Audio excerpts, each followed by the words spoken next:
we still have our differences with the system, how they enforce their rules over us as Māori people.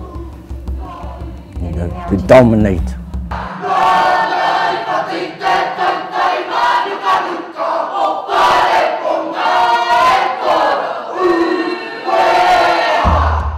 You know, and Dave, you know, a lot of our history is of a lot of our ancestors defending our land from, you know, takeover.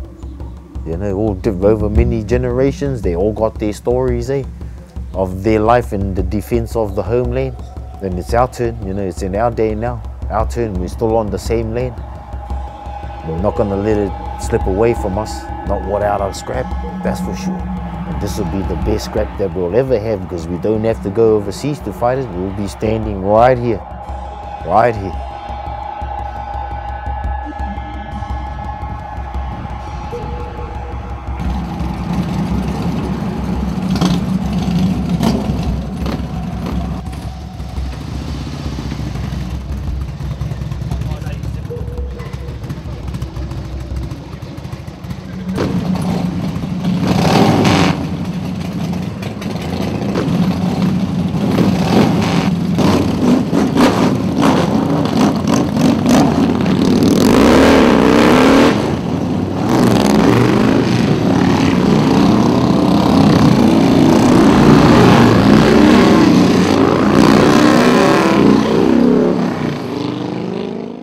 I joined the Headhunters when I was 15 years old, and I basically joined the Headhunters because a lot of my friends from school had joined the Headhunters.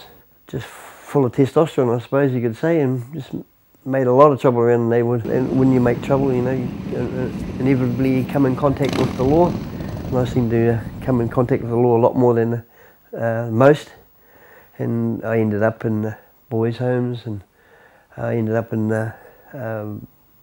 Borstal. I ended up in a mental institution for 16 months because they thought I was mad. Ended up in the prison system for a number of years.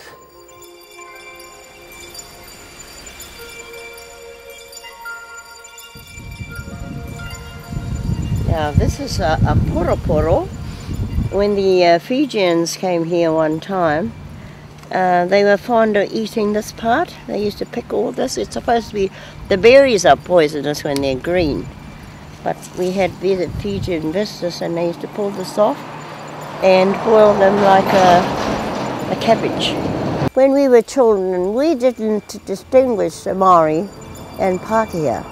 You know, in Ruatoria we were all one people, and a lot of the early settlers here, which were Europeans, you know, they spoke Maori, they learnt the Maori language, and they got on really well with the Maori. And you've seen the kuras, and they're slowly coming in, teaching our kids, you know, teaching them our reo. Something we never got taught at school. In the earlier days, we had schools, you know, where Maori was spoken. Then all of a sudden, the Maori language was abolished in the schools, and everybody had to learn English, and that was through the government abolishing the Maori language. And then what inspired the Maori to continue using their language was there was a Welsh chap who came to us in the schools, and he talked about the Welsh people you know, maintaining their own language and having their own schools. And that's when the Maori people decided that it was about time that we really retained our language and start opening schools of our own in the Maori language.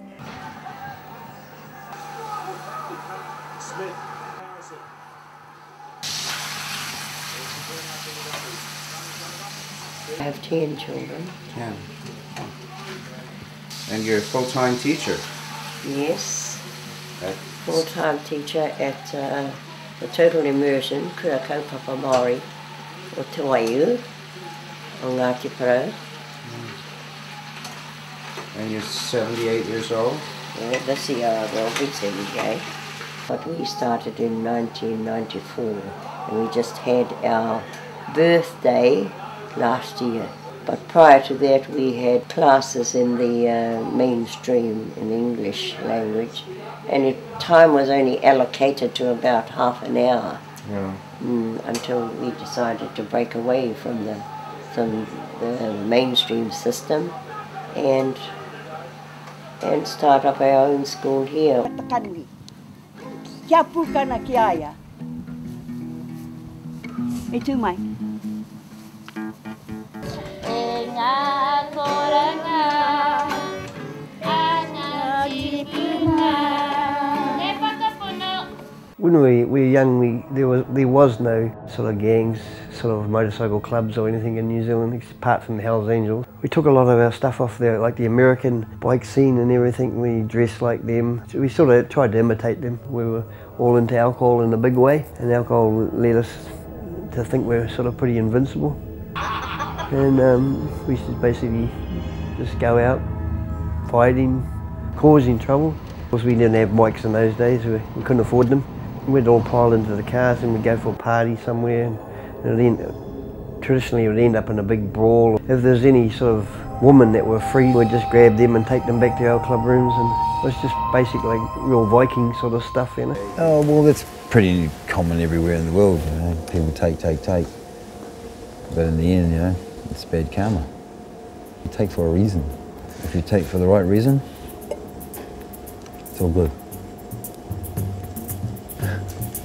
Drugs weren't really around when I started. You know, everyone was just basically alcohol. You know, hardly anyone smoked cannabis or anything. There was no drug abuse in those days, or it was pretty small. Crack, all that shit.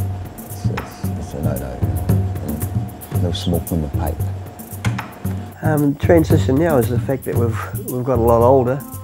The older ones have seen all the mistakes that can be made. They've made them all. We're all family men. Some of us are second generation family men. Once you start having families, and I think everything seems to change a bit, you know. Your priorities seem to change, and your loyalty to the club might be there, but you've also got other loyalties that you have to encompass, basically.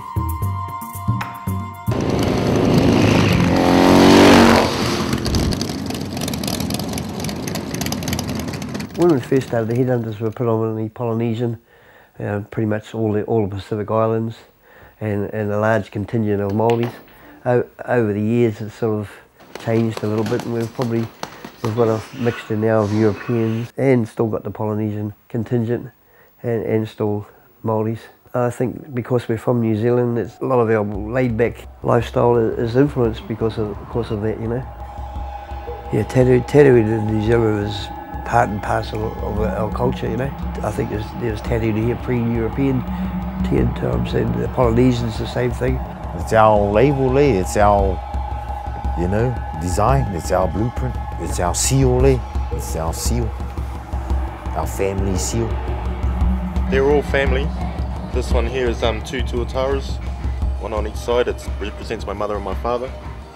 This one here on my arm is a story about my grandfather. You can see the head there, there's his arms, there's his body, there's his legs. My great-grandfather shifted from one area to another area, so that's him also on the other side. This one here is like, represents King David, you know, like in the Bible, because he was a pretty staunch man. This is the basic tribal pattern of our area through this side. On my left arm, it symbolises my family and my childhood. I have the hawk from the top, symbolising me, with the claws coming down my arm, holding my family together. I have five boys and a girl. I wanted something that was personal and meant something to me in my life.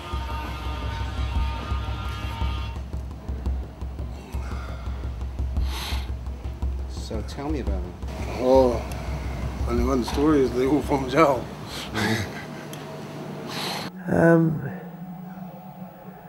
I was, you know, like when you're young, you just don't really think about those things. It's just, you know, you don't think about losing your mates or anything until it happens. It's just, you know, you think you're invincible, and you don't realise that, you know, you're going to lose your friends, you're going to lose your family, things like that. And then, you know, that when that starts happening, it sort of takes a little bit of a toll and makes you stop and think and just to reevaluate your own life.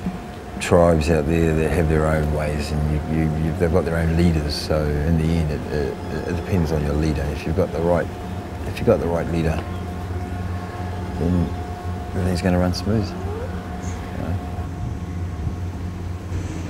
Hey, bro. What do you know? No. What I'm saying is, maybe we could catch up, talk later on. I can give you something tonight. He's a mean old bastard.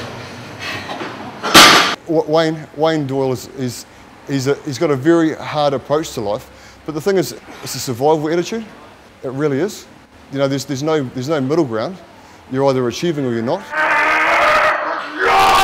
And it's a really personal, individual thing. You can have people in your life to motivate you, but at the end of the day, it comes down to your own willpower. The training that we do is commonly known as commando training, because the object of the game is he wants to see us vomit.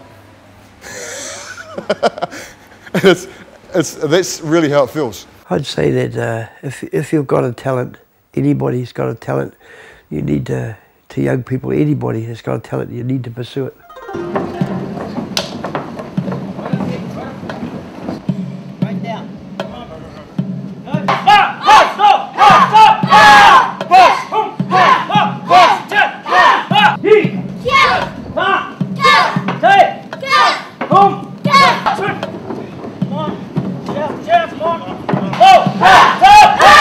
We still think the way we think, and you know, we still say to them, you know, fuck them, man, because we know they've done the worst to us. Like the Bible, it tells us the worst they can do is kill us, and after that they can't do any more. But Jah, hey, he says that, you know, watch out for him, because even after you're dead, he can come and add to that. Oh, you don't move your horse, or shoot it. Yeah, you shoot my horse, I'll fucking shoot your horses too. And then I'll eat them. Ain't